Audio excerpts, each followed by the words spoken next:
To fold a simple book, all you need is a piece of paper, any weight, any size, once you get the hang of it, and a pair of scissors.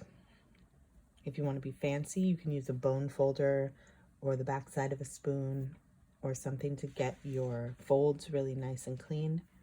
And that is the preference when you're working with heavier paper, but this is pretty lightweight. So we're going to start with folding the paper hamburger style, and then unfold it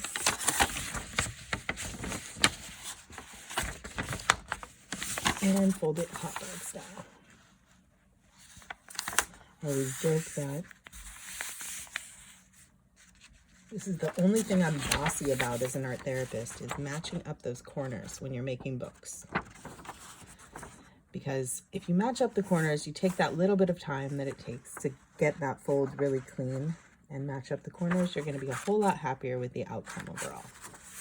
Okay, so now you should have a piece of paper that has 4 sections. And you're going to take your edges and fold those into the center line. And again, you're wanting to match up your corners, as well as match up that center line fold with the center line fold. And you'll do that on both sides. Folding in your edges, matching up that corner point.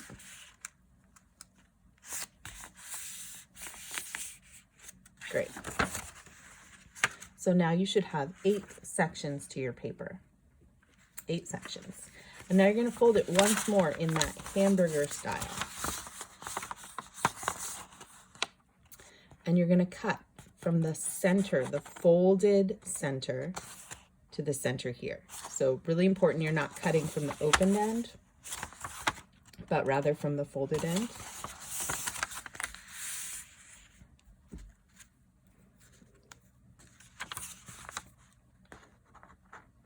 Cutting right on that fold line.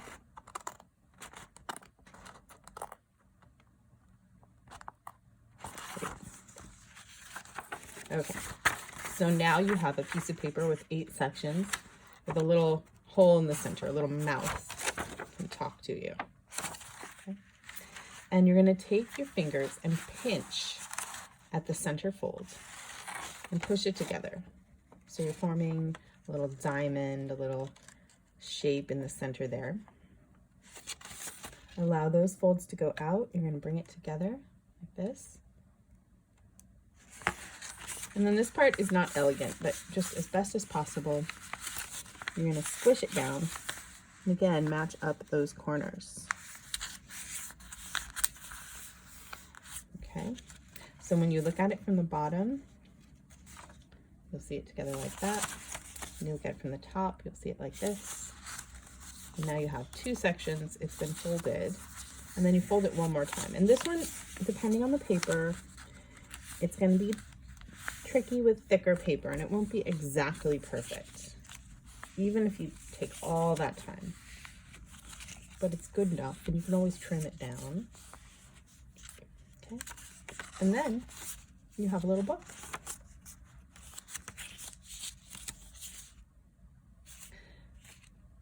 So once you get the hang of this, this is just with regular 8.5 by 11 toned printer paper.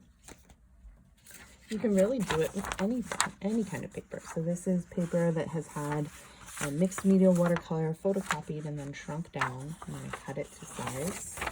I've already folded it the hamburger and hot dog styles. Folding into the center. You can do this with watercolor paper, charcoal paper, things you've already printed on and done mixed media work on. As long as it's pretty flat, you can get a good clean fold. Okay, so if we look at this from the back side, it's in those same 8 shapes. And fold it hot dog style again. Now I'm using scissors. You could use an X-Acto knife if you wanted. And the scissors do the job. Look at that. Hole in the center. Fold it hot dog style again so it can make that pretty star. Push those edges together right up to that cut point. Settle it down. Fold it this way, so I've got, and then fold it in half.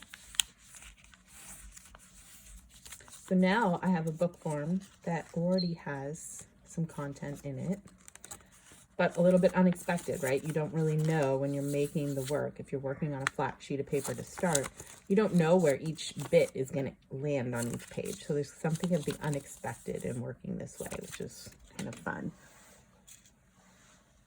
Right. So the very simple version, the slightly fancier version, but still on thin paper. And you can do this any size. You can do teeny tiny ones or great big ones. I've worked with 30 by 40 watercolor paper before making a book like this. And it's a very simple way to make a little book that you can carry around or teach to clients. It's a great coping skill. This size, it's right in your pocket, which is pretty lovely. And it's a good trick to have up your sleeve.